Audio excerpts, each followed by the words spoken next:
All right, guys, I'm going to do a quick little video today on what should be like in your throwing bag. Just pull my throwing bag out from years of storage and just kind of going through it. So I thought this would be a kind of a cool little video. A couple of things that you guys may not have in there and some of you will. For masters athletes, you definitely want to make sure to have some kind of hot sauce in there, okay? And sorry, Chris Chambly, it's not the honey hot sauce kind, that's for after the game. So you definitely want something that's going to get you warm, okay? So, you know, any kind of like Tiger Balm or I've got the Aspercreme Lycodane or whatever it's called. Anyways, to rub on to get some heat just in case you get some injury. So that's one thing. Always also, I keep, if you can tolerate it, I always keep some kind of anti-inflammatory, ibuprofen or even a Tylenol, like a painkiller in there, just in case something happens throughout the day that, you know, I'm not feeling very well. Pop one of those and we can keep traveling on. So those are a couple things you want in there. Here's one thing that I don't think anyone thinks about.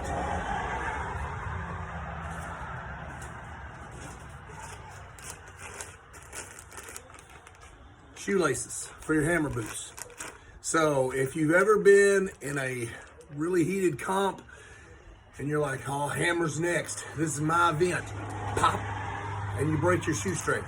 Because it does happen quite a bit because, you know, our shoestrings on our boots, you know, they tend to get old, whatnot. Anyways, always have you some shoestrings just in case they break, because if that shoestring breaks and you don't get a good purchase with those hammer boots, not gonna be very good for you. So that's another thing. My last tip for you is if you are carrying tacky, if you are taking tacky to and from a game, get you anything really you want, but I take and I put it in a Ziploc bag, but I also always put my tacky in a sock, okay? So I keep it in a sock, okay? Now, usually I will tape my lid also.